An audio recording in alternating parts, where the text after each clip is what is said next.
Damn, where'd you get that shirt at? Blessed. Damn, look at that shit. Ross. Sick. Man, you need to fucking we need to get Ross on the sponsorship shit. Bro, I pulled up and I see Vic. And he's like, yo, what's up? How you doing? I'm blessed, man. And I look down, I'm like, bro, it's on your shirt, man. Yo, here we are, son. Here we are. Yeah, This is it. That's another one, dog. We Grind2 Hard. 30 episodes. 30 motherfucking episodes, dog. 30 motherfucking episodes. 3-0, Yeah. baby. You know what I'm saying? What's good? What's good, Vic? Vic, King. Chef, We want to welcome Brian. Breezy. We got our. Well, how many guesses is this? Like, what, I don't even know about 6, guess. 7? Maybe 10. I don't know. 10? Yeah, Oh, wow. 30. I bet you we got 10. Yeah, for sure. For sure. sure. We got, another guest, another owner of another barbershop here in El Paso, man. Entrepreneur. Another entrepreneur. We're going to start off with my boy, Chef. How was your last week, dog? Oh, grinding like a motherfucker. But basically, I want to talk about cooking for one, but on a different level. I started the Rise Gourmet Meal Preps, man. Make sure you guys check that shit out. Absolutely. Rise Gourmet. Rise Gourmet, Rise Meal Preps on IG. I collaborated with pro MMA fighter Ricky Savage, Diamond Maynes. We're basically selling out of the gym right now. We got our name, we got our product, we got our label, and we're just gonna start selling. You know what I mean? We have like a Southwest bowl and a chicken Alfredo bowl. They're selling like hotcakes.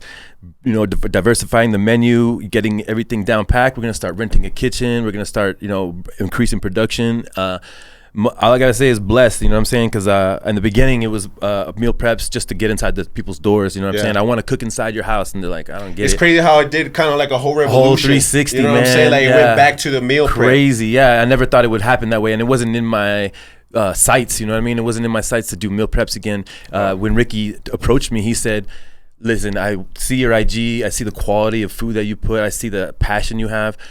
I believe that if you could make meal preps, we could have a great business, because I am a pro MMA fighter that people follow and know that I'm dedicated to, being an athlete and staying in shape. So between his following and my following, we've really started a great business. It's kind of one of those things like you shout out Ricky over there for sure. He's an athlete, bro, and he trains other athletes, and obviously those athletes want to emulate. Absolutely, Ricky. Yeah, you know exactly. what I mean? And I want to train like you, I want to eat like you, I want to sleep like you. So he already has a handful of clientele that are gonna that you guys can. And take a good advantage partnership of. starts with, hey, this is what I'm gonna do if you can do this. And I was like, you just want me to cook, and then you're gonna market and sell, and together we'll make a business. I was like, done, easy, dog. We're doing it already. You're doing it already. We're doing it, and I'm gonna say this probably 1,000 times today, because blessed, straight blessed. All these blessings are coming in, man, and that's what the show is for, is to pay it forward. Hopefully, y'all see, that hard work. God sees you, and then he sends those blessings, man. He sends those blessings. I think that's one of God's favorite attributes for somebody to have is a hard worker, dog. You know what I'm that's saying? it, man. Seriously, like just put in that work and walk his footsteps, man. I don't feel that pressure though. You know what I mean? Just keep it on your mind. You know what I mean? I do by being kind. I do by paying it forward. This dude on the street was, not asking for money. He had water bottles, man, and he's giving out water bottles. I see the hustle. I gave him whatever's in my pocket. I didn't even count it. I just gave it to him. You know what I mean? I love that. You know what I mean? And it makes me feel good, but I know the generosity is going to pay it forward. That's just the way it is. But the other thing I want to talk about is another vent by Elevate EP. I'm gonna take a minute, but shout out to Elevate EP. Oh, I bet. Seriously, like there's a great organization. Have you been to one of those? So I mess with this dude Hera, and he's really close to those people, I believe. Okay. I believe I've seen that, and if not, either way, Elevate EP. There's a lot of entrepreneurs that are just affiliated, maybe on the brink of going to the event. But I can tell you, it's $10. You get a continental breakfast. You sit down, and then this millionaire that's from El Paso, that looks just like you and me and you, exactly, brings in some people that are like tenured speakers that want to speak their lower story and invigorate you to be a better entrepreneur, to be a better El Pasoan. You know what I mean? Cheers to that, bro. Cheers to that, bro. Cheers to that, bro. Yeah, cheers. Seriously. Let me pop my liquid. Yeah, I started early. Liquid cheers. I started early. I couldn't wait. To entrepreneurship and Elevate EP and El Paso. And Elevating EP, exactly, bro. And Elevating. And by the way, this episode is brought to you by Liquid Death. You know what I'm saying? We're doing our thing with Liquid Death. If you ain't drinking Liquid Death, you ain't hydrated. Let me take a quick little sip. Let's see how it quenches a thirst. Yep, that's it right there. So perfect. Basically, the Elevate EP. Get hired for fucking. Right now, when you point it into the, You know what I'm saying? like, yeah, that shit sounds dope as fuck. Gentleman, Mr. Preston Brown brought in a speaker. Her name was Lisa Williams, and basically she's a medium. And of course, right off the bat, you're gonna be like, a medium, like what's she gonna tell my future? Is she gonna tell me, you know, like what my business is gonna do? No, she sat up on stage and basically said to trust your intuition. I don't know if you know what intuition is, but basically, everybody has a vibration, everybody has a frequency. So when you're coming a certain distance from somebody, you feel a vibration, you feel the frequency. Your mind starts processing all that information. And I can't tell you the actual science that she talked about, but eventually those signals go to your stomach, and then you get that gut feeling, right? Wow. You gotta fucking trust that gut feeling, man. Seriously, and trust your gut feeling, but also realize that those frequencies and vibrations are coming in. Everything's energy, bro. Everything is energy. You have to be in tune. You have to be in tune, exactly. Absolutely. So when she started saying those things, I was like thinking about all the things that I think about, and I second guess myself, like, I feel this way, but all right. So from now on, I gotta trust my intuition. And the thing is, here's the advice that she said: trust your intuition and go with your intuition. Don't stray away and like, oh, you know what? This is the safer. Right. No, trust your intuition, and when you get in that situation, then figure out the path. You know what I'm saying? You follow your intuition, and then you figure out the path. And then make the choice. Exactly. So that was already enlightening, right? That was the first part. And she said, when I come back, guys, after the break, I apologize, you guys are gonna cry. And I was like, I hate this, you know what I mean? Like, this motherfucker's gonna bring out a story, or you know, their kids got sick or something like that, and I hate that, you know what I mean? But she got into my head. It was a meditation, man. And I tell you, like, I can't tell you what she said, but it was more a matter of like closing your eyes and starting a great meditation of, sink into your seat, feel your breathing. And then I was there. Okay, I'm here. You know what I mean? I'm in a meditated state. And then she somehow got me to a point where all I can do is describe it like this. If you've ever seen a galaxy, the way it turns, and you can't see the planets, but you just see like specks like turning, right? It opened up, bro. And I just saw my fucking 3-year-old self. A little 3-year-old motherfucker, looking for fucking love and some like an embracement, you know what I mean? And he never got it, bro. He never got it, you know what I mean? Like, my parents worked their asses off trying to fucking pay the bills, and they really fucking were caught up in drugs and stuff like that. So I didn't get that love that I was looking for when I was 3 years old living in El Paso. My grandma, my tito, they fucking gave me the love that I fucking needed at that tenure, because when I left and went to Dallas, man, I never got that love again, man. It was just a struggle. And the only love that I can say is me and my brother playing video games. Me and my brother like sitting there during the summer eating our fucking face off, you know what I mean? Like, luckily we were blessed with actually food. My mom was really good at budgeting. She could actually throw some food in the refrigerator that, have some ramen noodles, make a quesadilla, you know what I mean? Like, we could have that. But that meditation just made me understand, man, that I gotta let go of that little kid, man. I gotta let go of that kid, because there's so many things that I hold on to too much, you know what I mean? And I resent my parents, but I swear to God, when I left that place, I made a beeline to Great American. I had lunch, and I bought a steak dinner and a chocolate dessert for my mom. Went over to her house, and she was in her alcoholic fucking bullshit, man. But all I did was, I said, happy birthday, Mom. I know nobody came over for your birthday. I just want to say happy birthday. And my gift to you today is that I forgive you. I forgive you, man. I straight up forgive you for everything. I know you were trying, and I know you're in a bad state of mind. And she had like a bruise on her arm, and she's like, I fell and stuff like that. And I forgive you, Mom. I fucking forgive you. And it's like from the bottom of my heart, I've forgive people before, but I just wanted to look at her in the eyes and say, Mom, I forgive you. Drove home, and on the way home, I called my dad. I was like, hey, Dad, what's up? He's like, already talking shit. Hey, you see that? I could hear his fucking voice. I was like, Dad, I called you for one reason and one reason only.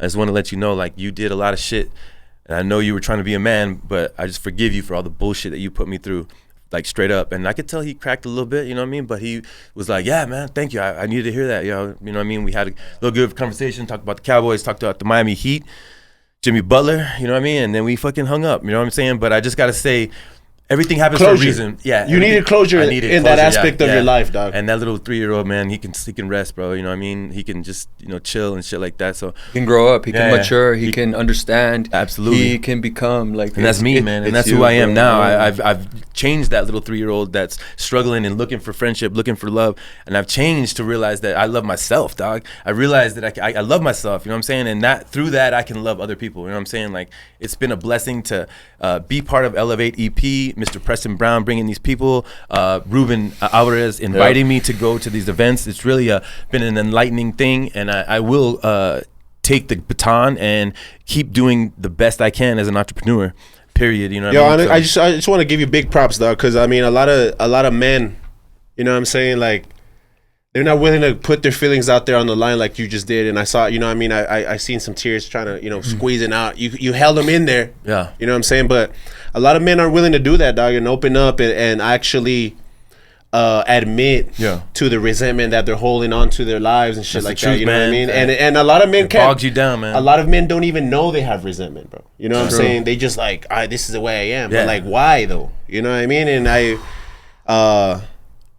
it's just when you let those things go, man, like you breathe easier. Yeah. You can breathe easier. It's easier to love somebody. You don't need to hate somebody, because when you have that angst, you're just ready to just like fuck this motherfucker. You know what I mean?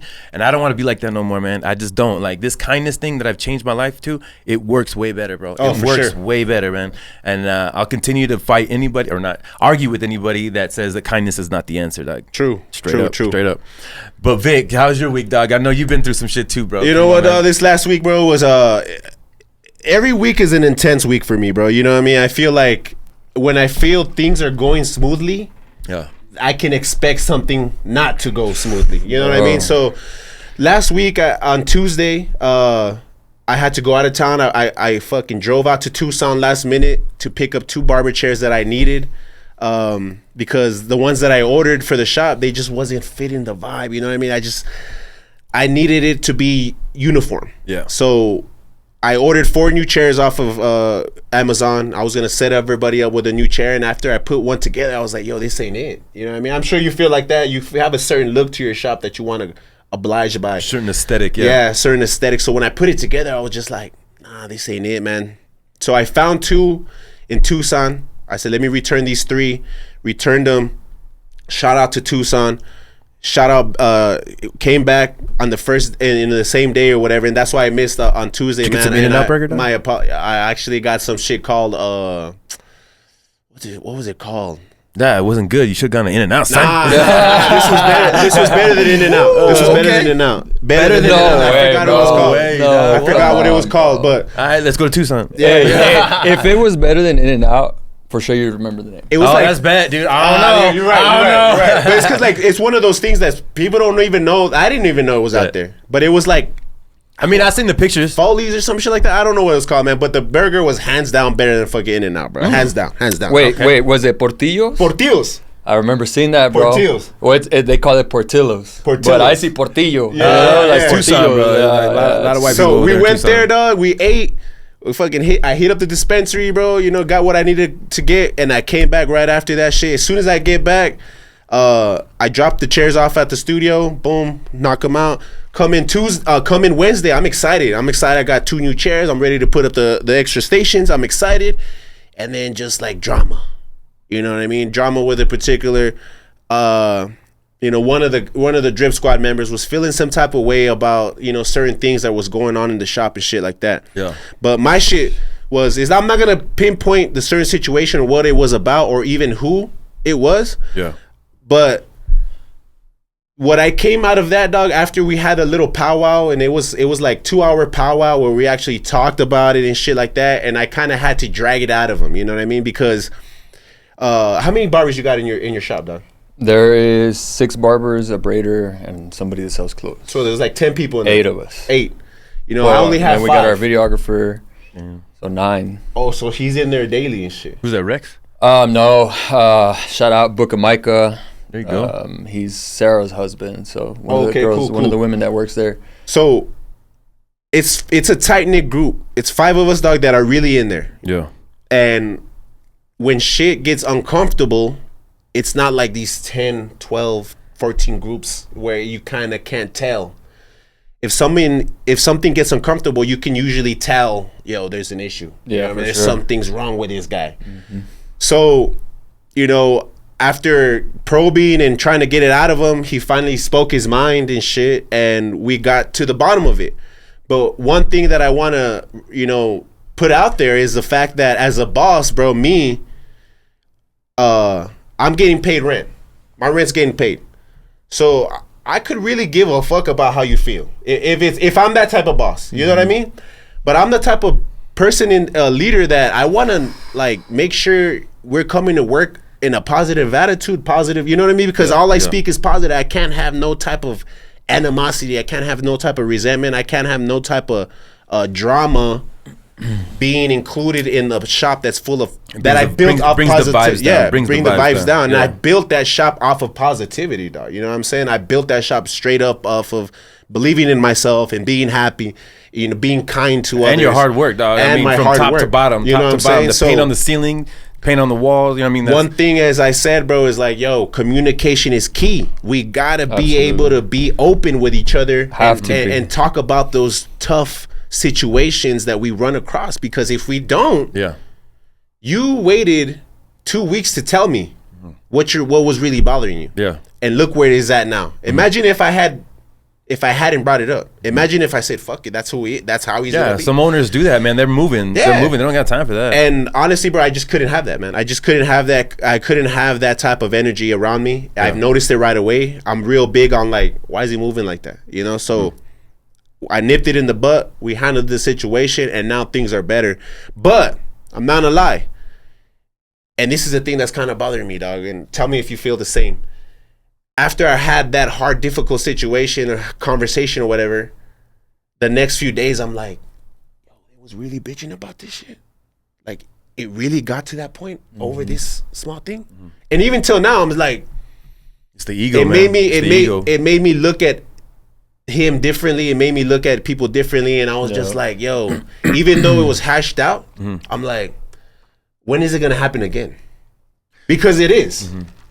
If we're barely 3 months in and this type of shit is happening, I can imagine 6 months in, a year in. Yeah. You know what I mean? So that's kind of like putting me in the place now where like, okay, I was cool and I was being your friend and we're all buddies, but now I got to step into that leadership role and that boss role and that ownership role, which I didn't want to do that. I didn't want to be an owner. I didn't want to be a fucking boss. But now I just want to be an associate, right? A partner. Yeah, associates. Like when you see medical people, right? There's a little plaza right there on Pebble Hills in 375. They're associates and they're doctors that are working together. Come together. Yeah, bro, and they're running their businesses and somehow they're all eating together, right? Exactly. We're associates. It's like I tell these guys, I'm like, yo, we're barber associates. Like I'm not your boss. I like that shit. Yeah. I like that shit. How was your last week, dog? How was this past week with business and everything? So just to introduce though, Brian from Pepe's Barbershop, aka Breezy, been in the game for a long ass minute, dog. I remember, man, we kind of started off at the same time, barbering. Give or take. And he was he was in the army and shit. You know, I was, yeah. We was waiting for him to get out the army so he could start cutting and shit like that. And that's how I was introduced to Breezy. He actually hit me up for a cut one time out of nowhere, and I was like, "Yo, that's dope!" Like, I appreciate you taking your time to stop by and fucking talk to the audience over here. Grind2Hard, man. Man, no, I feel blessed, bro. I feel blessed that I finally had the opportunity to get on here. When I saw this show, I was like, "Yo, I can't wait to be on there." Like, I hope that I get on there. And like I was telling you earlier, that's the first thing I told Clay, Chef. Yeah. I was like, bro, I want to be on that podcast, but just let's let it happen organically. Yeah. And it happened a lot quicker than I expected, bro. And all it was is just a little bit of the same love that I've always given you, the same respect that I've always given him. If I can, real quick, because I saw you before you walked in. I actually was like, we were walking parallel. You were walking in with your family, man. And, you know, I just got to say, like, right away, I had good vibes and a great frequency from you.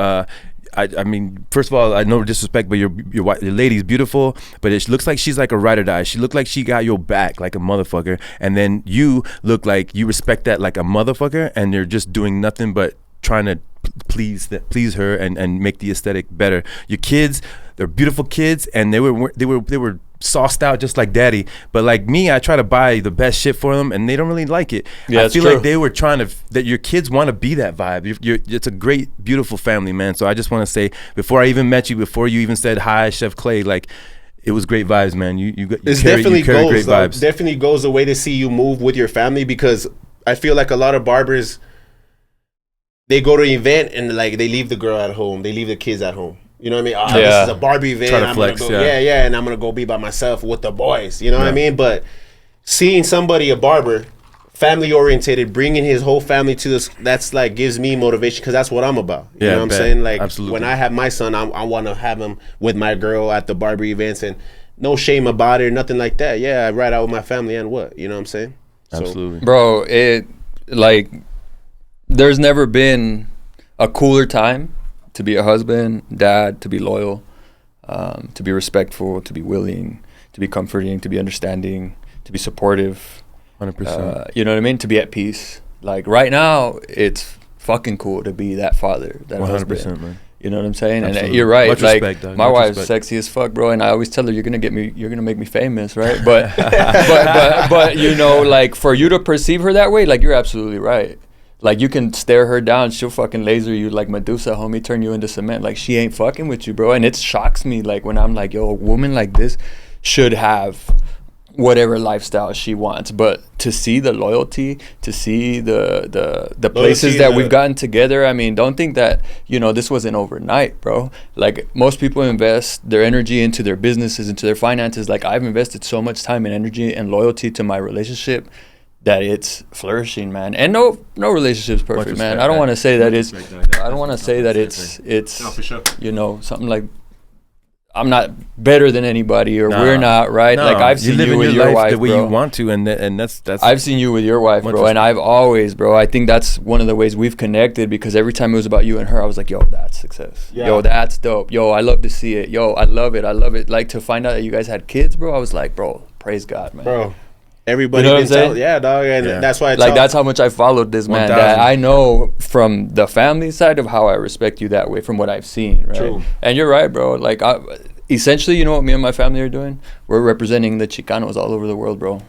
Like, they should be able to see, little boys and girls that look like us should be able to see and say, like, man, I can have a put together family. I can have, because we come from business. That background, that you know, statistic backgrounds, like, oh, you don't have a dad. You grew up single mom. You grew up on welfare. You grew up like this. You grew up like that. And a lot of us, we did. Yeah. But we're here to break generational curses. Like I say all the time, dog. I'm not trying to, you know. You're going to get a lot of head nods from me if y'all, you know, see me nodding my head. Like I'm listening and I'm just agreeing to a lot. Yeah, exactly, bro. Because like it's that path that nobody takes, bro. I know a lot of barbers that have kids and families and shit, but when they're at the events, nobody's there, just them, and they're like acting like single as fuck. Do you know what I'm saying? If that's the way you handle your relationship, okay, cool. But we're here to show that, you know, you can respect your lady and it's cool. You can show her up and it's cool. You know what I mean? And I just gotta say, dude, that's absolutely correct, man. 3 years ago, I took a different step. I was married for 12 years, man, and she was a good woman, man. I thought I needed more. I thought I wanted something else, man, and I broke ties, you know what I mean? And I've been on a journey ever since, man, and it's been a head-banging, heartbreaking, lonely-ass journey, man. I'm telling you right now. So the fact that I've been blessed to focus on my business and I've been working hard and getting these blessings through my business, you know, I'm lucky.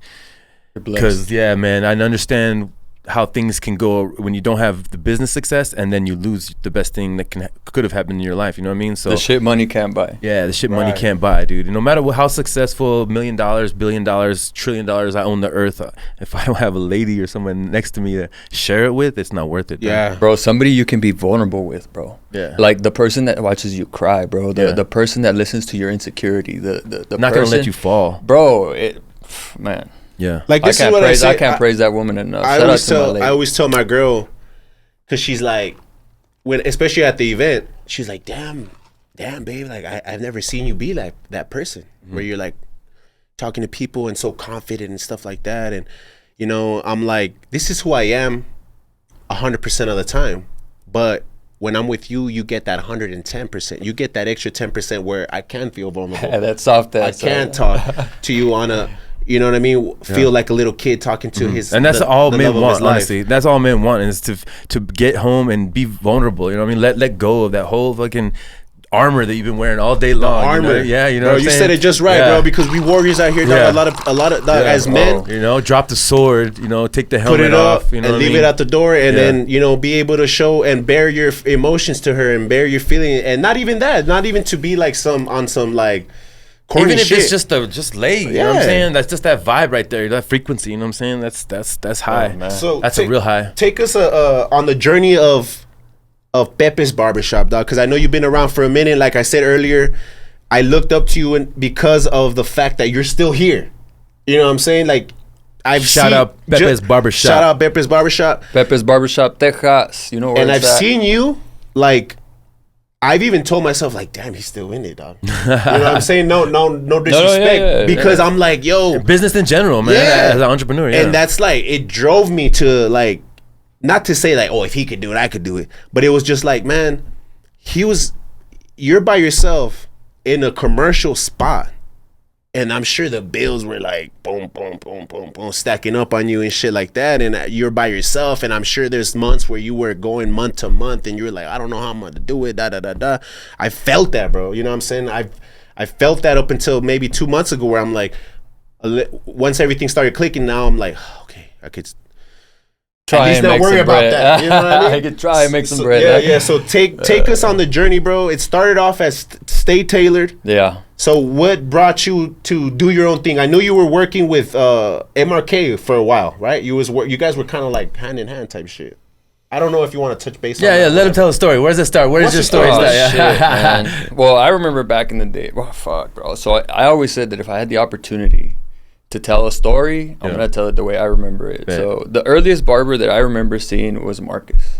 Actually hearing about. There was no Instagram, shit like that. And if there was MySpace going on, I was oblivious to talking about Marcus Hatch, right? Yeah, Marcus Hatch. Yeah, Marcus Hatch, bro. The God. Yeah, bro, one of the goats, man. So EP representative. Yeah, but from him, I also remember hearing MRK, and it wasn't MRK, it was Michael Kelly. Yeah, why? Because his brother Colin went to school with me. So, bro, when I heard about these two barbers, I was like, bro, people said these were the greatest barbers in El Paso, and I truly believed at the time that they were, and at the time that they are.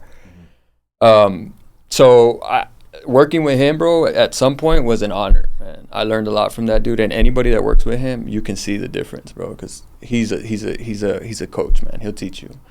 So that's as much as I got to say about him and his craft. You know, like I always tell him, bro, you're the greatest in the world, bro. Believe that shit. Oh yeah. So with that's all. You know, we'll get into. I mean, I don't know if you've heard different, right? And I mean, I don't know. Like, I just know that you guys used to be really tight, and then after a while, that shit kind of just you did your own thing, and then that's for what I remember you doing. Stay Tailored. Yeah. So essentially, you know, he was on the pursuit to the success that he has now on the social media platform, right? And I kind of wanted the same, but after seeing the process, I was like, it ain't for me, bro. So that's why I didn't keep working with him, because, you know, I wasn't interested in the clout per se. True. So anyway, I started working at the Royal Crown when I was in the Army, over there with YoFlo and Flip and Kent and Sammy. Dude, I'm lying. It was Charles, Mr. Exclusive Cuts. I would cut there on a Saturday. I cut there a few Saturdays, man. And then I cut at the Royal Crown, and then I worked with Mike at the EP Barber Studio, and then moving forward, I ended up at Capone's. I always tell people I'm a Capone Mob OG. Like, I was part of Capone's 2 and on, and I was loyal to the brand, bro, because that's just who I am. But after working there for a bit, bro, I realized that barbers weren't gonna help take care of the establishment that I was essentially taking care of. Like, I was that barber that was taking care of your place as my boss. You know what I mean? Like, yo, I want you to be a manager. Cool. I took it serious. I tried to keep the place clean. I tried to instill some order and discipline, but it doesn't work that way in the barbershop. So, essentially I was unhappy because I was working in dirty environments, man. Nobody gave a shit. Nobody cleaned their restrooms. Like, they didn't care. They didn't care about, that women and children were using our restrooms, or that we were sharing the restroom with a woman. Like, just those things bothered me, right? So eventually I left, ended up at La Barberia. When I went to La Barberia, bro, like, I don't know if you guys have seen this place next to Union. Draft House on Zaragoza. Like, bro, whenever you go drink a beer, go peek in that barbershop, bro. It's perfect, bro. Pristine, bro. That place is pristine. When I went in there, I was like, bro. Then my homie Diego from over there on the west side, he was like, Breezy, tú no vas a ser feliz, güey, hasta que tengas tu propia peluquería. So I was like, fuck, I think he's right. And sure enough, man, I just went balls to the wall and opened up Stay Tailored. That's what's up. Stay tailored was something that I came up with in semi-originality. I really like Wiz Khalifa and the whole thing he's got going on. Plus tailored, I always felt like haircuts were tailored to you. Which today... That's exactly what I got from Yeah, which today, to this very day, that is still true, bro. Every customer that comes in, bro, head shape and style, bro. That's what's You up. look at their head shape, you figure out what style you can put on there, you strap it, you lace them up, you've done your job. That's what's up. One of one. One of one. There you go. One of one. It is. And haircuts can be actually, there's universal haircuts that you can put on people, but it's going to be one of one to that person because of his natural head shape. Exactly. So with that being Texture, said, hair yeah. texture, hair color. So that was stay tailored in everything in your life, bro. The way you dress, what you drive, Jam the Adrian way just you said, move, the way shout you... out or bro. Breeze. You want to say what's up? Yeah, jam. Que rollo, carnal. So stay tailored. But in my heart, I always wanted to name the place Pepe's, bro. Yeah? To be honest with you, yeah. Ever since I was a little boy, I wanted to honor my grandfather's legacy. Which was a barber too, right? He was a barber, yeah. He cut hair for 30 plus years. And give homage to Chicano heritage. Bro, I mean, yeah, bro. He had the guayabera with the little khaki pants. I mean, this dude would press everything from his socks to his underwear, bro. To the white beater, to my grandma would deck him out and shit.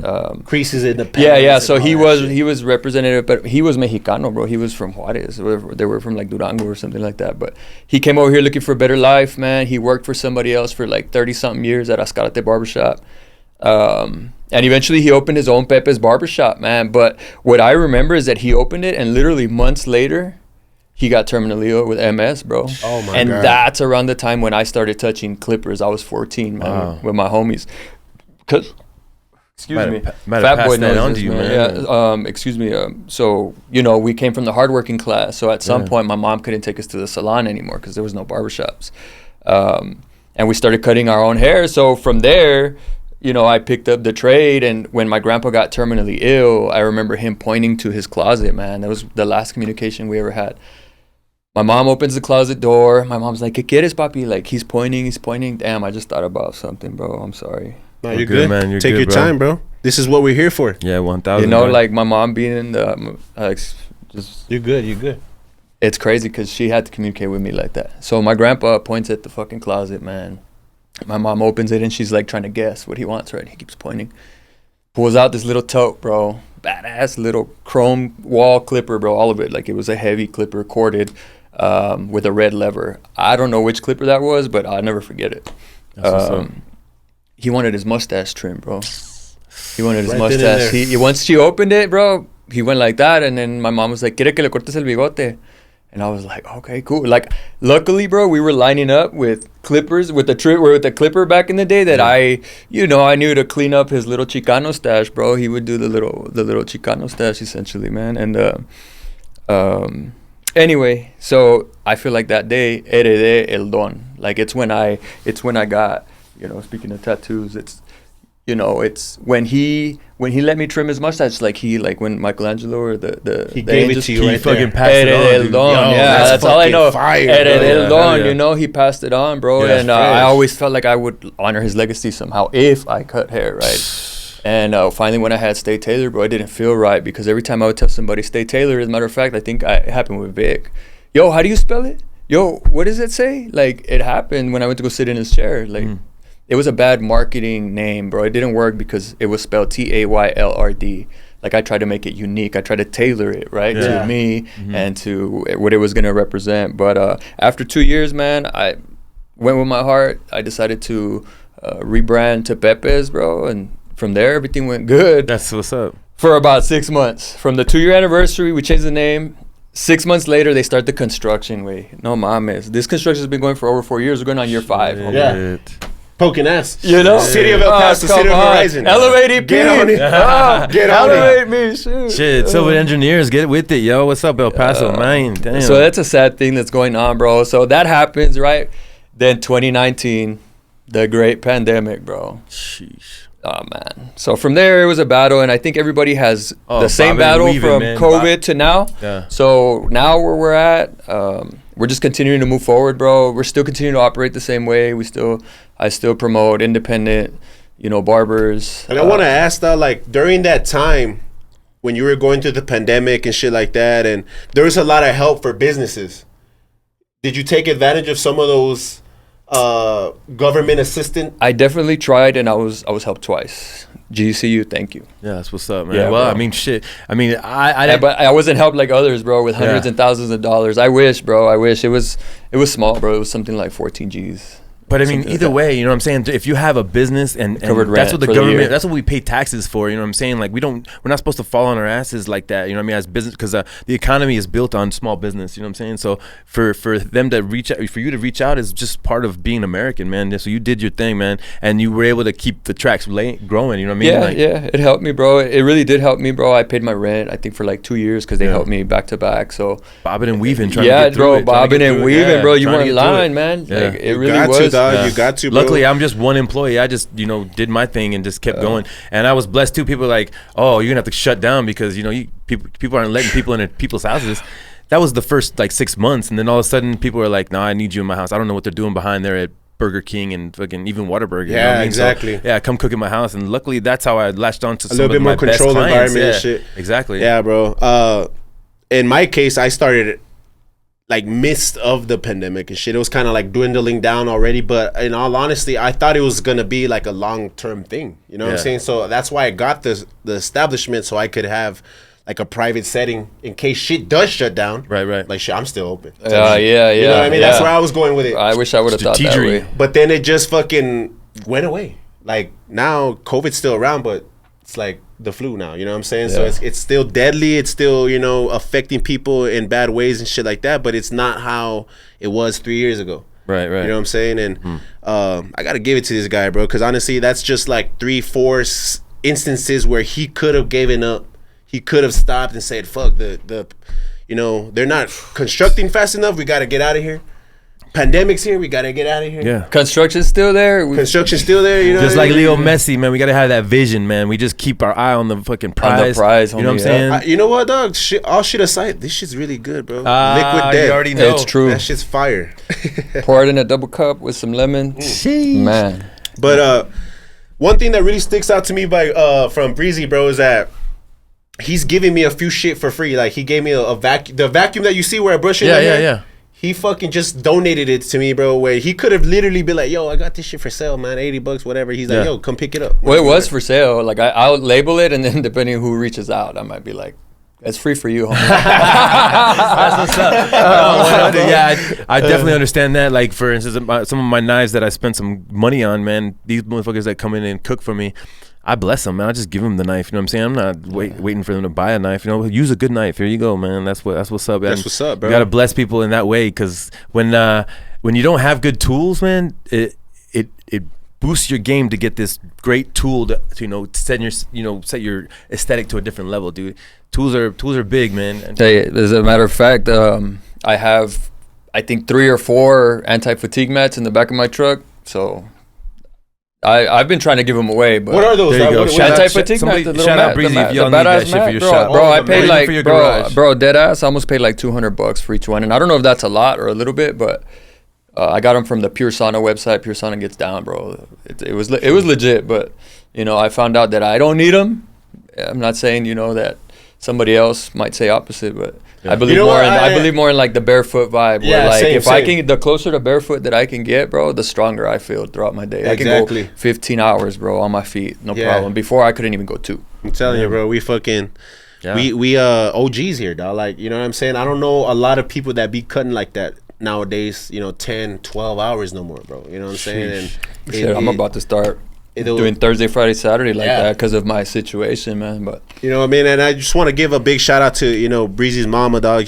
Like we said earlier, we don't want to touch too much on it because we don't want to, go into that. Yeah. But just for privacy, I guess. She's battling something right now. She's in ICU, but all prayers. If you guys can send out prayers to, what's your mom's name? Cristina Miramontes. Cristina Absolutely. Prayers to Miramontes. Cristina. Send out prayers to her, man, and so we can get her back in recovery. Yeah, Jesus, do what only you can do, Yes, sir. Lord. Do the miracle, the healing, the restoration, the stand up and the recovery that your word says is for us. And Yes, I thank you that right here, right now, where there is 2 or more, you are with us Yes, in sir. your name, in the name of Jesus. So I Amen. thank you that right now I can pray for my mother. I can pray for these 2 gentlemen and whatever they got going on in their lives. For the people watching, I ask that you illuminate their minds with the ideas, Father, as creators, as you have designed us in your image. And I thank you for that today, Father. Supernatural healing in the name of Jesus for my mother, Christina. And just thank you, Jesus. Thank you. Amen, brother. Amen. Cheers to that, dog, for real. Salud, liquid debt. Salute.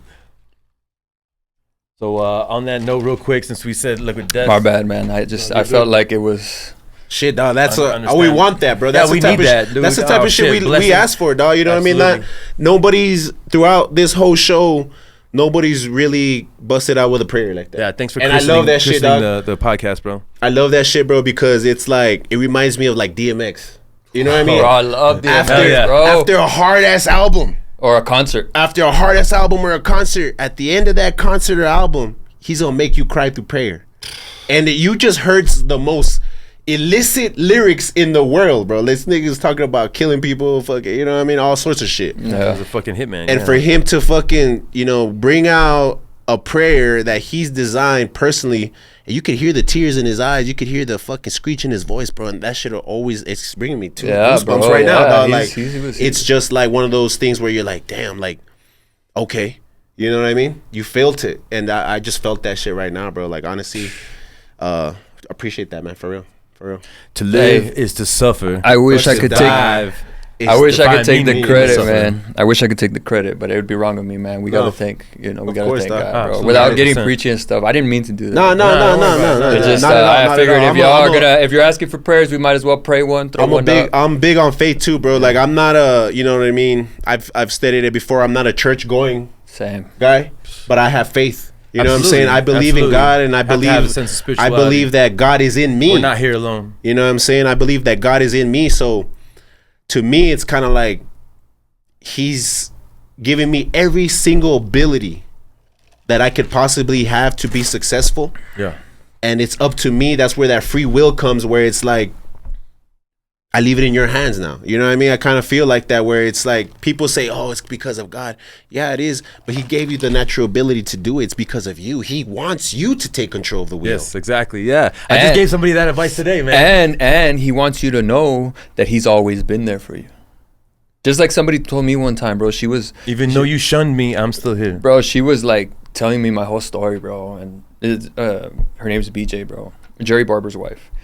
And she was like, telling me my whole story, bro. Pretty much just said, like, just be, and you'll make more of an impact that way. Instead of like actually reaching out and trying to make an impact in every single person's life, it's like you got to save some of that for you.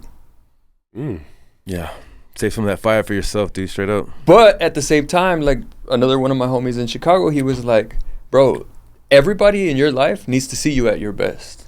Like right now, I have to be at my best despite the circumstances, right? But back to what. No, that's exactly true, man. Like, cause like I mean, I'm taking on all this stuff. I have my Keeping It PC personal chef service. I have the podcast that we do every week, bro. And then I just started this meal prep service. You know what I'm saying? But I'm telling you, like I'm flourishing because I'm doing my thing and I keep going. But I truly believe, like all my friends that like John Rosas, man, he just sees what I do, and then I hope I give him a fire to keep going and do something bigger. You know what I'm saying? Like, and people that shout me out and be like, "Hey, Clayman, damn, how do you do it?" But it's like I do it because been given the energy and the strength from God, and my family is actually showing me the way. So I'm just gonna keep going, man. I'm just gonna keep going, and I hope that other people see that it's possible no matter what. You just gotta work hard and keep going, man. What's crazy about it, dog, for me is like before I got sober and before I started living positivity, I would always tell myself like, damn, I want to be on camera and like give advice and like show barbers that I'm a hustler, that I could do it. And I just never had the courage to do it. But once I got in my shop and I had a lot of free time because I'm by myself. Yeah. So in between cuts, that's when I started, promoting, putting out the motivational speeches on Instagram. And at first it was like, who do you think you are, dog? I would get a lot of responses like that, man. Really? Like, yeah, I would. Wow. From who? Your homies? Let me guess. Here and there, yeah. You know what I'm saying? Like homies. Barbershop banter. Barbershop, you know what I mean? Shit like that. And I would start, it would kind of set me back, be like, man, yeah, they're right. Maybe I shouldn't be. But I just started doing this so often that, it caught people's attention. And now this is where I'm at. And it's like, it makes me think like, man, I should have fucking been doing this shit despite of what people thought. You know what I mean? That's where I kind of like, where you say you got to be the best that you could be. And I felt like me being alone, handling business by myself, that's the best that I could be, because I didn't have no support. I didn't have nobody with me. So I had to be at 100%. Yeah. And I was showing people, yo, this is what I'm doing. I'm painting now. This is what I'm doing. Look, I'm doing the floor now. This is what I'm doing. I'm doing this. Look, and I'm still cutting. And I'm still spending time with my family. So it's kind of like being the best that I could be, and then putting it out on video for people to see. And I'm in love with that shit now, bro. I tell Clay all the time, bro, you made me fall in love with something that I didn't even know I had in me. Yeah, you're a damn dog, bro. You know what I'm saying? It's respect, this man bro. right here, dog. This nigga right here. Yo, man, straight up, thank you, man. I appreciate that. You know, I'm willing to accept that, but at the same time, man, I'm seriously like just on a mission, dog, and I want to be successful, dog. And all these avenues, you are successful. They're all vibrations that come from other people. Ricky, you know, fucking Brian coming in here today, telling his story. It's all organic. You know what I mean? I've never strived like, oh, you know, and I've been there. I like wanted like Johnny Cage on the show. You know what I mean? Like, oh, you know, reach, but it's like it's not in my reach right now. You know what I mean? It's not there. You know what I mean? It's not gonna happen organically, but it's okay. You know what I mean? Sometimes, you know, I just want to be in this seat right now. There's no other place that I want to be. I really love the person I've become through all this, and I really want to pay it forward. You know what I'm saying? Like seeing my young boy, he's 5 years old, he doesn't know what daddy's been through, but he just runs and hugs me and stuff like that. That's the kind of love that I want to get from everybody, and they don't need to know my story, but I want to exude that kind of love, and hopefully I get it reciprocated. You know what I'm saying? Exactly. That's it. And as a kid, that you're doing him justice, bro, because like, I don't know how y'all grew up, but I was done an injustice by knowing exactly what the fuck was going on in my parents' life. You know what I mean? Yep. Like, my mom would talk, like I was my mom's therapy. Oh, it's because it's esto y esto, do that and da da da. And like, as a kid, I didn't need to know that shit. Yeah. You know what I'm saying? Mm-hmm. And so it kind of affected me in a way to where like how I grew up and shit. But you're doing your kid an justice because he doesn't know the struggle you went through, bro. Nah. Me, I wasn't supposed to know the struggle my parents were going through. Yeah. Your kids don't have to know the struggle that you're going through. You know I have a 14 and 15-year-old daughter. They do, and I as I drove home today, dog, I was like thinking about like saying I forgive you to my mom and I forgive you to my dad. So my next step is actually just going to my daughters and sitting them down and telling them, I'm sorry. You know what I'm saying? Like, sorry for turning my back. Reversing it a little bit and kind of giving them a perspective and understanding. But I always wondered, like, how am I going to have this conversation? You know what I'm saying? I don't have the same relationship. They don't look at me the same way. And I think it starts right there when I just sit down in a quiet room, look them in the eyes and tell them, you know, I'm sorry. You know what I'm saying? Like, I really apologize for that little time where I turned my back on the family and thought that I was, you know, doing the right thing. I just want to say I'm sorry, you know, and start a dialogue and figure out where we can go with the relationship. That takes a real man right there, bro. Sure. Because a lot of, you know, like I said, men. This is a show about men in entrepreneurship. Yeah. And I can't speak about women because that's a different, you know what I mean? And that's another thing. We should get a woman on here. Yeah, we haven't really to get their perspective and shit. But as a man, bro, like, a lot of men, we're prideful, dog. We don't want to drop. We don't want to, you know, let go of certain shit because we feel like it's gonna make us look, you know, some type of way or whatever. I don't think I ever saw my dad cry. You know what I'm saying? Like, seriously, like I have, bro, but it was in situations where it was just kind of like, yeah, you're crying, bro, but like, are you trying to make me feel bad for you, or you know what I mean? Like, I had never seen my dad cry in the way where it was like that. You know what I mean? So maybe when I was older, I think actually, but how do you? I want to get kind of, because you have employees, dog, and I'm sure your employees have like bad days and shit like that. And, you know, how do you, just like how I had to actually analyze a person and be like, yo, this was not good. What's Brian's approach to what's your approach to those type of situations, dog? So believe it or not, I've actually learned recently that correcting in private. So if I do notice a behavior that I don't think is adequate for the barbershop or just for any work environment, I'll approach you and, you know, I'll ask you if you're all right. Hey, man, you all right? Sometimes barbers will be like, bro, I'm not doing so good. That's my cue. I'll make a space. Yo, man, let's go talk outside. Just go talk outside, bro, and just conversate, bro, because I've tried to address things right then and there, and that's the bad move, bro. That's the wrong way to move because it's just, they don't feel comfortable. It can be offensive, bro. Somebody can feel small, man, and you know, then you create that animosity, and then you realize that it's over nothing. because you're able to unpack it right then and there. But that is pretty much been my approach recently, because I had to learn. I got on one of my newer barbers' ass one time, and it was over a cut, and I was just like, I guess in a frustrated position where like I was like, man, you know, like I can't believe you don't get it, like you're missing it. So I responded out of that insecurity for the brand, right? Because he's taking new clients. So exactly. You know, I learned recently though that that's how you address it. Why? Because I've had problems with other barbers in the past, and we didn't unpack right then and there. Kind of like you said, it was held on to for too long. And finally, when you talk about it, it's like you wash your fucking hands, because you're like, oh, thank God, bro. Like I knew I wasn't being an asshole. Yeah. You know, and it's and if it's admitted by both parties, like, you know what, bro, sure, you know what, I was going through some things. It's like, bro, let's talk. So talking to your barbers, talking to your people, when you recognize them, especially if you hang out with them at work daily, you get to know these people, their habits, when they show up. You get to see how they move, bro. Yeah, bro. You know what I'm saying? And to me, that's been the hardest part, because I'm sure you could feel it when you were by yourself. Yeah, you were struggling financially, maybe. I don't know your situation or whatever. But me, I was. You know what I'm saying? When I was by myself, I didn't even know how I was going to make it month to month. I would literally tell my girl, I paid rent this month. We can make it another month. You know what I'm saying? Like I would talk like that. But I was happy. Yeah. Because I was by myself. It was just me and my clientele. My clientele is coming in, and I'm, you know, to the most happiest that I can be. But adding people to the squad and adding different dynamics and different personalities and different egos, I'm not as happy as I was when I was by myself. And I can honestly say that. Only because you're growing, but you're growing. Yeah, only because of the shit that I can't control.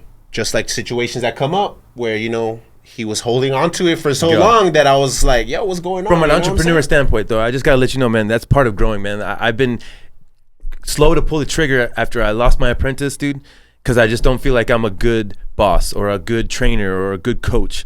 But in the midst of that, I'm training myself to be a better coach. How does Coach Ricky come across and you know, do his thing? He takes the time and to say, hey, Clay, this is what you're doing wrong. You know what I'm saying? Do you see what I'm doing? Do you see? And I don't do that. You know what I'm saying? I just say, expect the best. You know what I'm saying? And you kind of let it happen. I just let it happen, and then I get frustrated later. Like, what the hell? Like, I've been showing him for 3 weeks now, and he just doesn't get it. You know what I'm saying? So I need to be a better coach. I need to be a better trainer. Hey, this is how you use a knife. This is a brunoise. This is a julienne. When I ask you for chicken julienne, this is what I want. You know what I mean? So I gotta look internally, and for you, bro, you're growing. I don't want you to. I know you said you're not happy. I think I'm not saying that I'm not happy. I'm just not as happy as I was. And I don't think that's possible. Yeah, I don't think that's possible, because when you work alone, you're just dealing with yourself only. You know what I mean? There's no other personalities. You just go and you make decisions by yourself. When you have a team, it's got to be a collective decision. You know what I mean? I can't go this direction because, you know what? I don't think homie would really be aligned with that. Let me change direction. Let's do this because as a team we go here. It's a different aspect, man. You're just going down a different avenue, man. Seriously, you just keep going, bro. Seriously, just keep going. for sure, bro. Like the journey is not gonna stop. You know what I'm saying? But it's just these unavoidable situations, though, where it's like petty, bro. Like I just can't stand the pettiness, bro. And at the point where we was talking, I was taking everything he had because he felt some type of way. Yeah. And I was like, okay, I understand, and I'm trying to understand how you feel. Let's work on it. Let's see what we got to do to get you back up to when you came in, you know? And but like I said, after the conversation, I even went home and I was like telling my girl, like, baby, you would be proud of me when I was there, because I was fucking, you know, laying down the law, and I was putting, you know, saying shit that Grind2Hard would say. Right. Like, bro, he hit me up. He hit me with one statement that he said, it's because I'm not as mature as you. And I'm like, look, dog, you notice that right now, you can change like that. Absolutely. Exactly. With you saying that statement, exactly. That's from enough. here on out, you can be change. that. Yeah, if you want. Yeah. You know what I'm saying? You can be that. You should be at that point, because now it's been brought to light. Yeah. Like, you brought it to light. Exactly. Yeah. You brought it out. Yeah, Not now me. you see it. Yeah. Address it. Exactly. Yeah, So, for sure.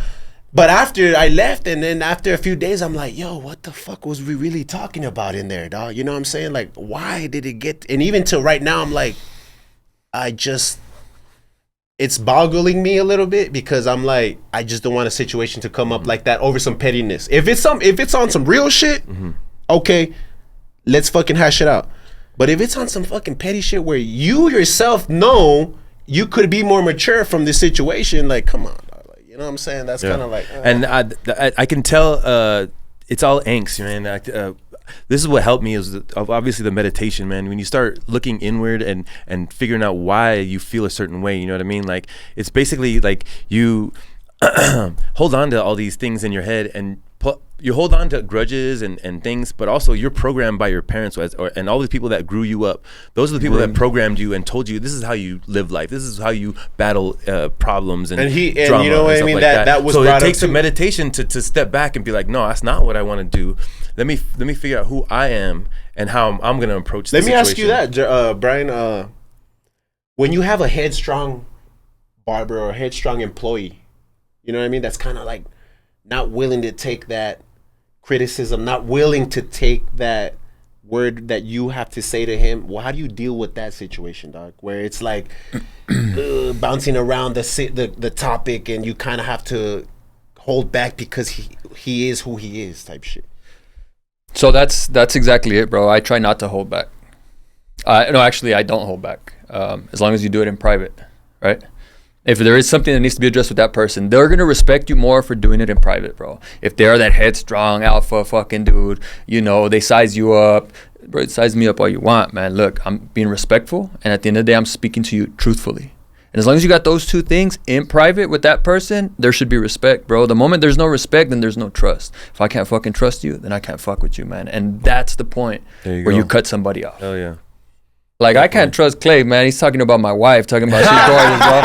Fuck that, bro. Like, bro, that's bullshit, bro. You see how many people I get that from? Fuck all y'all for that one, bro. That's my bitch, bro. Respectfully, bro. That's dead ass, bro. I got my eye out. Hey, I for just you, preface motherfucker. it. No disrespect, Like, dog. I ain't shit. And for see, nobody, like, you know what I'm saying? like I can't feel the same way like that with Vic, because, yo, bro, I've seen Vic, like, with his wife this whole time. His gorgeous wife, respectfully. And I can say that to you because I got one, too. Yeah, I appreciate You know what I'm saying? But you can't say that, Clay, because you can't. Clay. I don't need nobody's trust. Trust me. I don't trust me. I didn't know. I don't need nobody's trust. I mean, I didn't know. You know what I mean? Like, you know? But yeah, no, I'm fucking with you, bro. Regardless, it doesn't change the fact that your wife is beautiful. It doesn't change anything. She's more than that, bro. She's more than that. Y'all seen her. That's funny, dog. Bro. Hey, I gotta do this little commercial before. So Liquid Death. We are doing a little raffle giveaway. If you put it on the post, if you told me what type of fucking Liquid Death you like, you're in the raffle. You know what the raffle is? It's $200 gift card for a massage. $200 full $200 gift card. That's not for just a massage. You can get your nails done. You can get your pedicure, whatever you want to do. That's value. $200 because we're trying to get a sponsorship over here at Grind2Hard. We work hard and we pay for all this. This is beautiful. This is a beautiful studio, and we want to do it for a long time. So we need some help. You know what I mean? So if you can tag somebody else that doesn't follow Grind2Hard, that's gonna give you another raffle. You know, right? So just get on it and follow Grind2Hard. We're out right now, but we got half hour left to talk. So tune in on Friday, 9 a.m. YouTube, Spotify, all that. Bro, I love it. Bro, bro, what you guys are doing, man. Honestly, I didn't want to come here to talk about me to be fucking blunt, guest, right? Hey, I know. But look, we haven't had that. What questions do you have for us? No, bro, I have no questions, man. I'm just watching you guys, and I'm watching you guys move. I'm watching you move. You know what I'm saying? Like, and I respect what you're doing, man. And I don't know if I've said it more than 3 times today, you know, and I'm not trying to kiss your ass with it, but you deserve to tell the story of the El Paso barbershop community, man. There you go.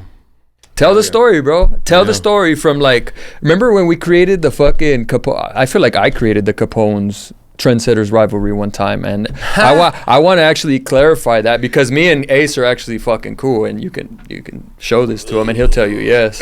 No, because look, I ran into Ace one time and he told me, bro, dead ass, he's like, I told my team I was gonna suck you if I ever saw you, bro. And let me tell you, it didn't happen because he respected the way I moved. I brought out with truth. I brought out with, you know, respect. He knows, bro. I brought people together and I said, okay, let's talk. You know what? Hold up. And so, you know, I want to just clarify that, you know, I felt like I started that beef long ago because, it's stupid, right? Now that we unpack it, because all I was doing is, bro, we were Capone's too, bro. Indio, Ayuso Magic, A Fresh One, Miggy Nose Cuts, MRK the Barber, Tony Villa, Big Blanco. We had some hitters out there, bro. Carlito, bro. Well, I don't think he was with us at 2, but there was a bunch of dope barbers. David Blends, I think, was there, bro. Yeah, like it was quite a few barbers, but I felt like we had a dope ass team, and we were just trying to market that to the world, right? Because you saw the whole celebrity barber thing with Papito Bless Hands and them as the industry evolved, and they became the celebrity barber team, and I was like, oh shit, I didn't know you could do that. I was still in the army, but he said eventually. I wanted to be part of that industry, bro. So I started watching who was moving how, who was doing what. The Jay the Barbers, the Eric, remember Jay's brother? What happened to him, bro? Jay, Joe Velasquez? Yeah. Jay the Barber? His brother, Eram, no? Eram, bro. Whatever he's in Arkansas now. Bro, a bunch of badass barbers that you guys fucking came out of there. Well, anyway, I made a post. And in this post, bro, I really felt like my haircut game was sick at the time. So I was like, no disrespect to my dude. I think I tagged Ace and I said, but we setting trends over here.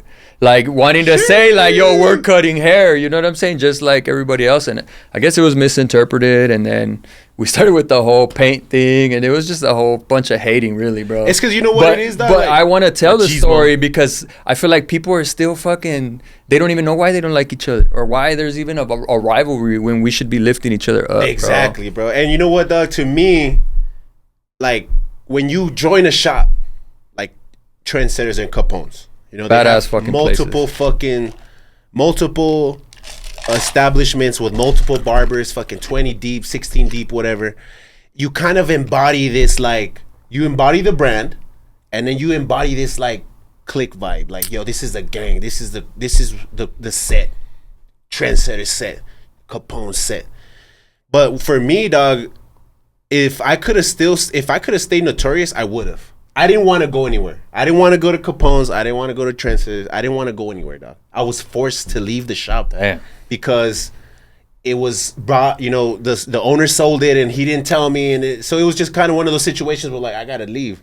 I didn't want to go anywhere. For me to go, and I think I was supposed to go to Capone's. Remember that one time where you hired me, and I showed up, and Frank, you told me, and Frank was like, you know what, Frank doesn't want you here because you used to fuck with Juice, his old buddy.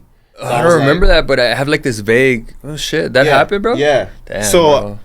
Did you feel some type of way towards me though? Because I was honest, at least. The only thing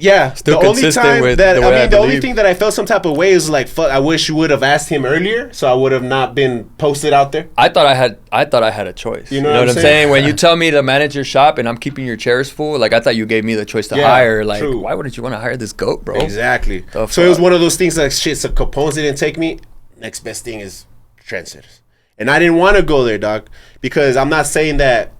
Ace is a cool businessman, dog. He's a cool person. Don't get me wrong. And once you get on his good side, man, he's humble as fuck. I just can't have a relationship with him like that. Yeah, it happens. Know what I'm saying? I can't.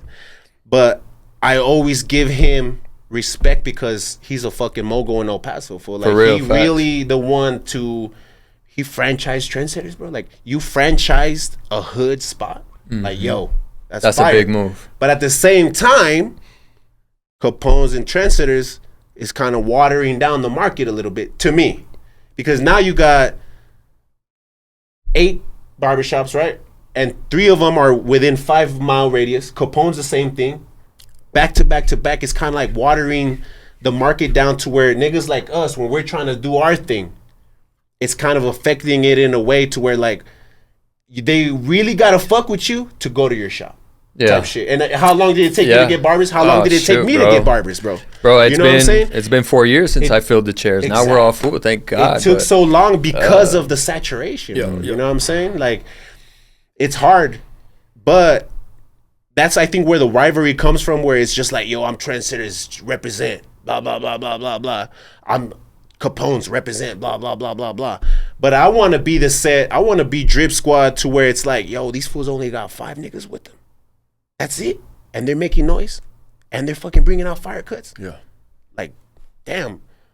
Our 80 barbers can't compete. You know what I'm saying? That's what I'm trying to come with it and shit. Yeah.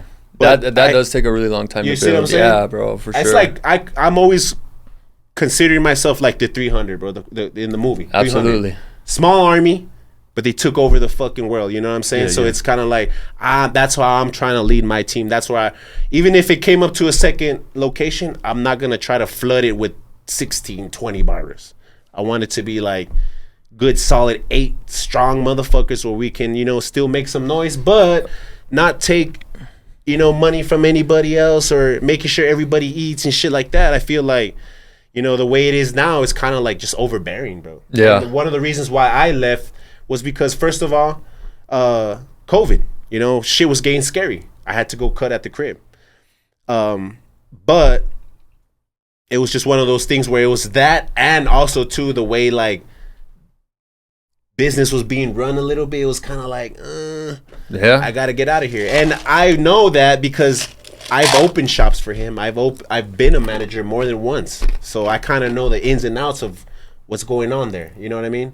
And the rivalry, I think, is just kind of petty to me. Oh yeah, it is. And you know what's sad for me is like I'm super tight, and I don't mean to have this conversation about anybody, but you know, for being in a peaceful place with Ace, and then to still hear, you know, that there's youngsters that work within his establishments hating on my place, I'm like, bro, that's petty as fuck. And I don't pay attention to it. I'm just bringing it up to say, like, I've met some cool ass dudes that work at Capone's and at Trendsetters now. Some young ass Chicanos doing some badass shit, supporting people, pulling up to events. Bro, how many people were there at your place, bro? There was a variety of everything. What I didn't see was like the people that was riding with you from the jump. That fucking hurt me, bro, because if I ride with you, I don't understand why they're not riding with you, because the love that I've seen and given for all these years, the same love that I've given you, I've given them equally, bro. Like, it's just, there's some dudes that I know on a personal level, you know what I mean? And I was like shocked to not see your whole crew, bro. Not one fucking dude, bro. Not one. Which one? Nobody.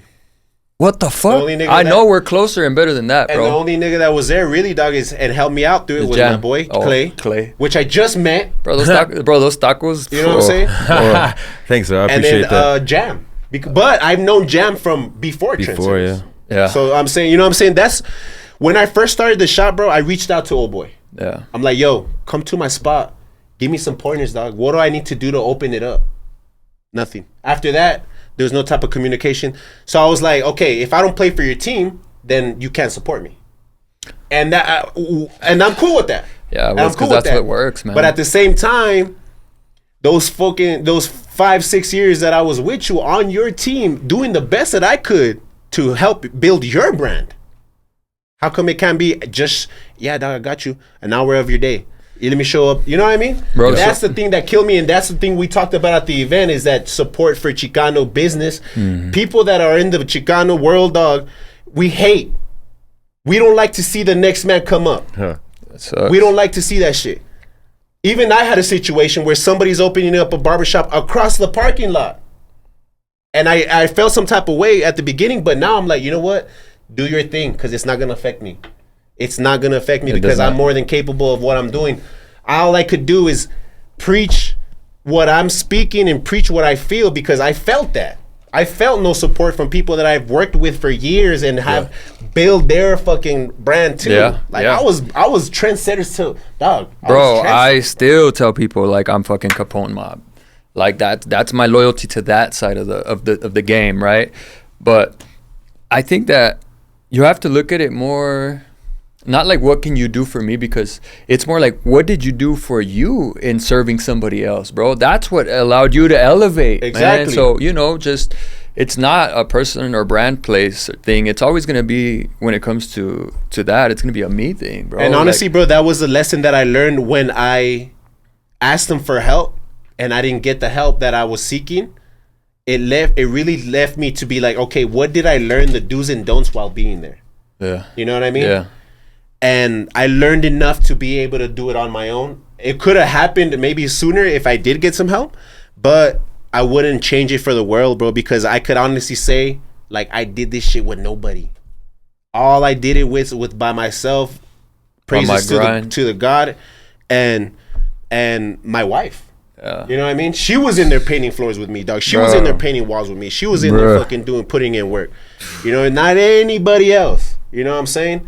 And now that it's picking up, the ball's rolling. Now niggas is like, yo, when's the next station available? Now, oh, what's up with that station? Now I'm like, okay, cool, that's cool and all, but I'm still gonna kind of remember who rode out with me at the very beginning and who didn't, type shit. I have to. That's the type of person I am.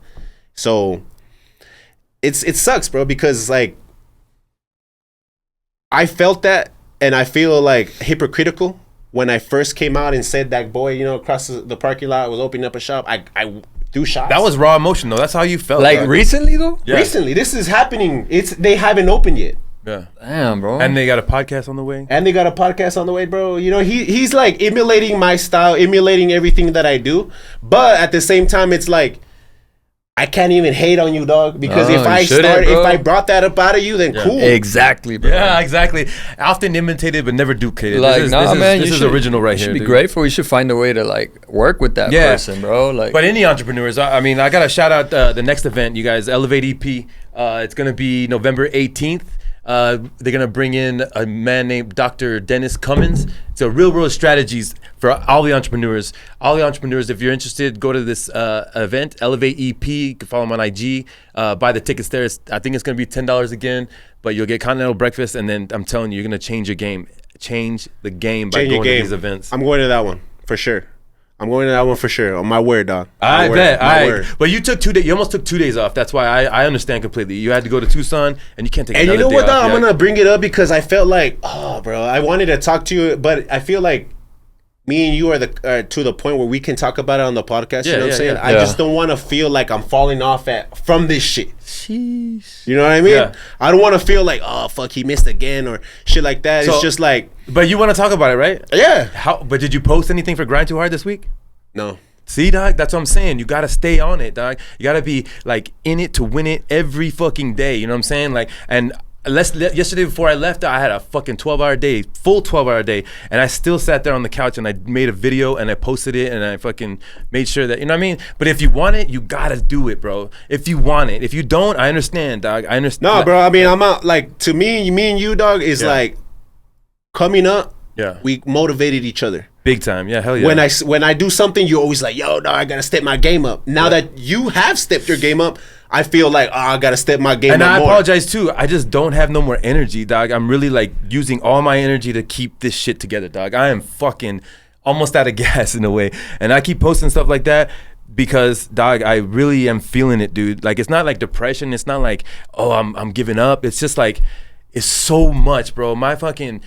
I get home and I'm like, I just want to watch a scary movie and chill because I need to turn everything off, bro. I've been working so fucking hard. My mind is going on like these strategies and all the things that I can do better and how I can hire and how I can do this. And I just can't wait to get home and just fucking just chill for a second. But then you're home and then you find you want to do more. Dog, but there's so many things that are on that. Number one, I stopped smoking weed. Like, it's not in my thought process anymore, and I love that about me. I'm reaching the future self. I'm reaching the future self that I've seen. I knew in my mind, I was like, dude, I smoke weed and I still did this. I built this.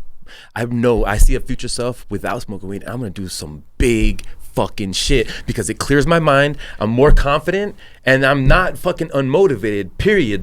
I'm so motivated, it's ridiculous. You know what I'm saying? I'm so motivated. People tell me, look, chill out, dog. Like, chill the fuck out. And I don't want to chill out, dog. I enjoy this shit, dog. I enjoy this shit every day being an entrepreneur, dog. Nothing comes without struggle. Anything that you want out of life does not come without struggle, depression, all that shit comes with it. So if you can't handle it, then don't come down this road. True. Yeah. That's big facts. How do you push through, dog? How do you push through those difficult moments where, your life, the team, your work, financials? Yeah, man. What makes you push through? When it adds up, bro, when it starts piling up on you. I see you. It's in your pocket. You could just talk about it, bro. I mean, you busted it out. If it's the New Testament, say it, man. Man, well, yeah, man. God, I feel like it's funny because it's like supernatural energy, bro. Mm-hmm. I don't know. All I know is that I've decided for I don't know how many years now that I just wasn't gonna give up. You know what I mean? So I show up every day. There Like you I'm go. committed to showing up every day. And like you talk about the cannabis, right? And that's something that I think I wanted to touch, because I see a lot of it being like frowned upon in the barber industry, or like, oh, barbers smoking weed. It's like, bro, I can smoke weed responsibly and my clients respect it. Oh yeah, we're not here Are you a smoker? I'm a big time smoker. Well, we're not here- unfortunately, No, yes, don't I'm say a big ass unfortunately. We're not here smoker. to. We're not here. No, to no, but defame. Because what- I am too. So I am too. what I Yeah. was gonna ask you, Chef, is why do you smoke it? Because Or why did you smoke it? Because I was going through a depression that I didn't know that I had. It was like I was just depressed at the decisions I made, right? And then when I smoked, I forgot about all that. I just knew the success. I just knew the good things in life, right? And then now, right? And now that I don't smoke, I'm able to look at my whole life at 360 and deal with it all. Deal with everything. So when I get home, I'll tell you right now, I just want to smoke because, like, dude, there's so much going on. I just busted out 100 meals. I still got to go to work. Like, I just want to like chill. I just want to smoke, like just to calm the nerves, just to relax, just to relax. You know what I'm saying? But for me personally, when I can push through those moments and not go grab a shot of Patron just to get through, that's like, powerful. That's fucking good to me, bro. That's me fucking breaking barriers. That's me, because I smoked since I was 14 years old, bro. I used to bust in my dad's bathroom. I used to fucking pack his bong, smoke his weed, and then I would be like, I think I'm cool. I think this is, but I was fucking myself up, bro. But 14 years old, you don't need to be fucking smoking weed, Do you think bro. the depression was a lingering from that age? Because Absolutely. you're an avid smoker from the age of 14. All that, dude. All that. When you see, the thing is when I got home, I would just I would finally decompress, and then the things that were bothering me would start hitting me. I don't see my son enough. I don't see my kids enough. I wish I wouldn't have fucking done this. Why did I do that? And a lot then of smoke, that. and then Speaking to smoke, yourself. and then smoke, and then Just goes away. here's Bob Marley, bro. It's just And you know what? I can't even use the weed as not because like. But that was me, my life. Everybody else is It's different. different, Bro. I yeah. can smoke. Everybody Absolutely. else is different, bro. I can smoke and be like Breezy, handle my business. Absolutely, I did and too. Post Absolutely. a lot of the videos that I posted were because I was high, and I'm like, shit, I'm high. Let me get creative. You know what I mean? That's how I feel. Bet. But I do feel that it's just becoming a little old for me. Yeah, no, that does happen. That's why I ask, like, why do you smoke it? So for me, I'm the type of, I'm a disabled veteran, bro. So the VA will give me Xanax to sleep. Bro, come on, bro. No, really? no, Nah, bro. no. Miss That's me with that. addicting. Oh, Yo, that's so so- guess what? I do need something to sleep, though. And people might say, well, I thought you're a godly man, bro. Look, man. There was a time where I spent 2 years, bro, with no sleep. Let's just put it that way. And after 2 years, I was like, nah, man. I'm just going to do this because I'm going to sleep. And yeah, and I burn it more for sleep, but Much respect. there was a time where I wasn't partaking, and I was so in my head about, like, I hit that depression, that rock bottom, where I had to rebuild my life on eventually what is now a solid foundation. But I didn't want to smoke because I was feeling fucked up, like I wanted to kill myself. Like I wanted to smoke because I want to smoke, not because I need it to replace the void, which the void to me can only replace one way, man. But that's on everybody to find their way. Absolutely, dude. See, and that's the thing. We go through life and all these trials and tribulations, man. It's like, how do you choose to actually attack and battle these things? And for a long time, dude, I was just not even battling them. I was suppressing it with the weed. So yeah, exactly. And I'll tell you straight up, the chemical addiction. I actually had a chemical addiction to it because I was fiending for it. You know what I'm saying? Like I would leave somewhere and I'd be like, I just want to go home smoke. I'm not gonna go. Shoot. Don't even wait. Hop in the car, spark a bowl. Like exactly. It's just what. It's just like routine. It's part of that routine. Yeah, for some people. Big time. So I just broke the routine, and I really feel stronger as a person because I'm choosing that way. Bro. You know what I mean? That's it. Yeah, and then a cousin of mine asked me because she's, I guess, interested in how to. Like, how did I do it? Why did I do it? And I just told her, like, I just tired of being unmotivated. I want to be, in the moment and deal with it. If I'm depressed about a situation, I want to be sad.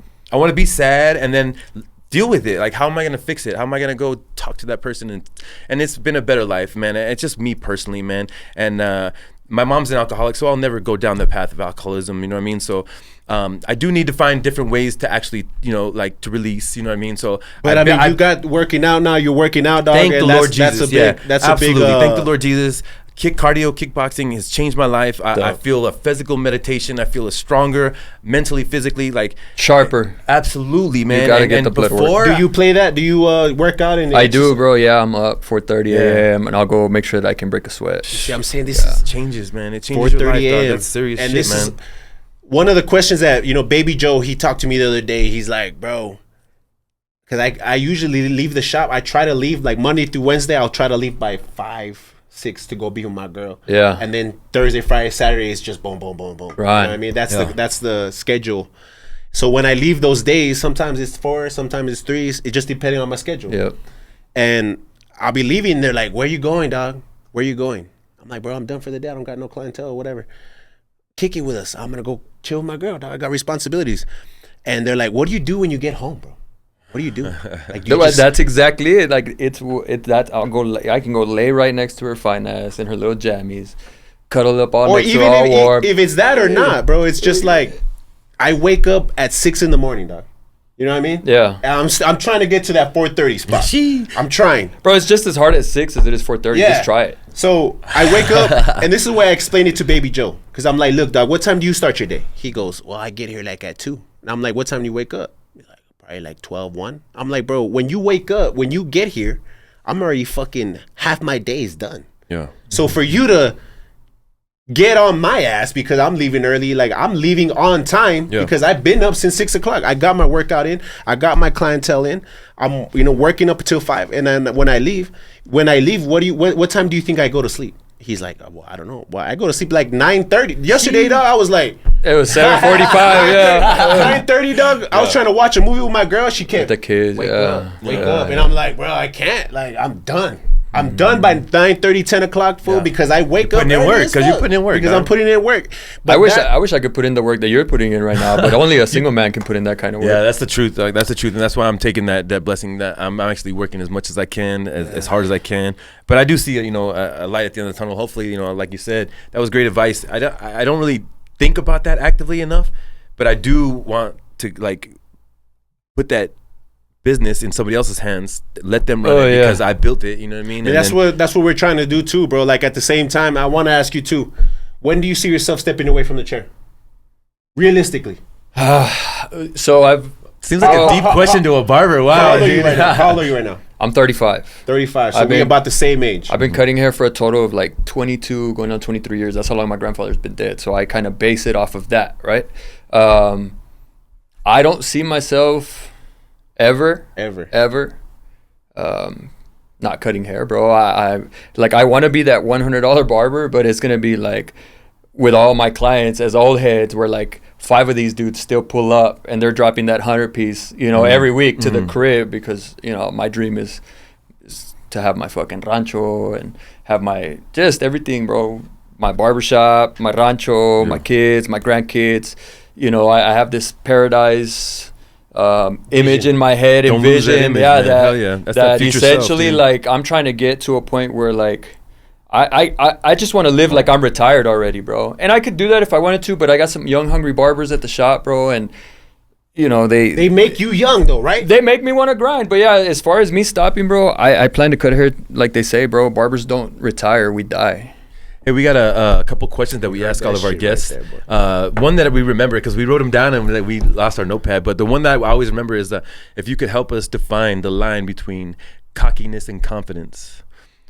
If you could define it, describe it. Because I know you've been down it. Because I mean, as a barber, you guys talk shit. Do you feel yourself like you've ever been cocky in the barber game? Like, yeah, I felt like I thought that's what it was meant to be. I thought being cocky was what the industry wanted, the industry leaders. Like, there's been so many different graduating classes, right? Bro, look at I'll tell you this, man. There was the biggest moment in my life, because I want to look past what was then, right? Bro, when I sat at a round table with Jay Majors and his son and his best friend, his wife, his young son, and I've seen his people, they were all family or friends, I realized that the industry is about family, bro. So like, for me to go back and think about the question, ask it again in particular. Define the line of cockiness and confidence. It's like, fuck what anybody thinks, bro. I know who I am. I know what I represent, and I'm going to continue to walk on that despite what you say. Because like you said earlier, bro, your success is not going to affect homie's success, bro. You heard Dion say it recently, my blessings don't hurt his blessings. It's so true, bro. Yeah. Like, that is the confidence. But you have to walk in truth. You have to walk in truth to be confident. And being cocky is not truthful, bro. I can be here. Oh, let me take my let me take my drip out, you know, like, yeah, I may accent my outfits or whatever, but it's like, I don't want to be that guy known to like, yeah, nah, man, like, I'm gonna tuck my chain in, bro, I'm grown, man. Like, I know who I am. I don't have to flash. But what Dion was saying too was like that don't let my confidence hurt you because of your insecurities. Yes, bro. I've seen that. Yeah. And I guess from what I get from that, dog, is like people and we've heard this answer before. People see you on the outside as cocky, but that's just you. You feel me? Yeah. Because you're moving in the most 100% you that you could be. Yeah, right. And people see that. Oh, this was cocky. You know what I'm saying? But it's just 100% confidence in yourself. Yeah, right. 100% confidence in your ability. Yeah, bro. One more question is, how do you pay it forward? As an entrepreneur, how do you pay it forward? The people that I help, no, bro. Like Vic mentioned it earlier, like I don't want to get into like specifics. He's not the only person, man. It's in my nature, bro. I'm generous, bro. Yeah. I'm just generous, bro. It's in my nature. That's all I keep telling people. Like, I love being generous. I'm gonna continue to be generous. People who cut my hair know that I'm generous. He's shown me multiple times, bro. But not just That's how it. Not just the vacuum machine. When I was putting out apparel, he was one of the first ones. Yo, come drop off a shirt, dog. I'll buy. Yeah. So I pulled up. Oh, yeah. You know, I'm over here marketing my shirts. Yeah, I got this. So promoting the community. He's like, give me one of each, bro. I'm like, yo, dope. And this is a dude that I don't really have a relationship like that, like where we talk every day. I mean, I'm hoping from here on out it can be, you know what I'm saying? But he's just looking in. Like, yo, he's doing something. Let me support that. That's it, really. And that's all it takes right there, bro. You know what I'm saying? Yeah. I have another question from the 8 of 8 before we run out of time. What event or who motivates you in your life, bro? My woman, bro. And in what aspect, bro? I know it's like an umbrella of like, bro. What if you could break it down? What it takes, the strength that it takes to be a mother to 3 children, a good mother, bro.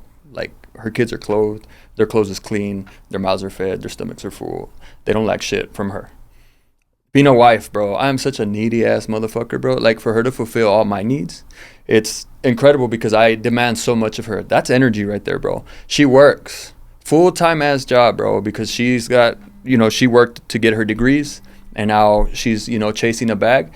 She goes to the hospital, bro, wipes my mom's ass, washes her hair, bro, helps her urine, use the bathroom, gets her up, massages her back. That's energy, bro. And still, to find the time to try and take care of herself, bro, she puts everybody before her, bro. And I see that strength. And even when I was at my worst, bro, when I was ready to kill myself, I used to tell her, I just want to be as strong as you. So she fucking motivates me, bro, because she's the epitome of fucking strength. Find yourself one like that, and if you don't have one like that, kick her. And if you do, hold on, don't fuck that up. Don't fuck it up. Yeah. No offense. I think like right now we're in a day and age where it's like, you know, niggas are trying to be the man and not a man. I keep saying that shit. That's new to me. People are trying to be the man and not a man. You know what I'm saying? So it's kind of like, I want to be one of those people that. Hey, it's time, bro. It's it. I want to be that dude. I want to be that guy, like, you know, like Brian is like you, that to motivate young men to be, you know what I mean? If you don't cheat on your girl, that's okay, dog. It is okay. It's pretty cool. What I'm saying? If you're loyal to your girl, that's okay. You know what I'm saying? Cause, bro, let's be honest, bro. Let's be real, bro. You can testify. How easy is it to find a woman, bro? Not a woman that you can keep, but how easy is it to find a girl? Let's say how easy it is to get a date. Of course, yeah, for sure. But once you meet them, once you find out a little bit about them, it's like, nah, it's not the vibes, man. It's not the vibes. Yeah. So that, you know. So y'all think about that. All your young men out there, man. Don't be the man. Be a man, bro. And if you gotta hit up me and Breezy and Chef to fucking find out what that is, yo, hit us up. But you already know what it is. Grind2Hard every fucking Friday at 9 a.m. Spotify, Appreciate you being YouTube, here, Amazon Music, iHeartRadio, and all that shit. I was waiting to happen. We're doing it. Yeah, so good. Another one in the books. 30th episode. Peace. Nevermore Records. Check us out 9 a.m. Fridays. Stay positive, y'all. Stay motivated and keep going. Represent. Hay que representar la cultura. Si tú eres Chicano, if you're doing hair, if you're doing color, if you're doing podcasts, like support the other Chicanos that look just like you, and not for you, not for them, but for the kids that lack Chicano representation. There we go. Pepe's Barbershop. Yes, sir. Adios. We out.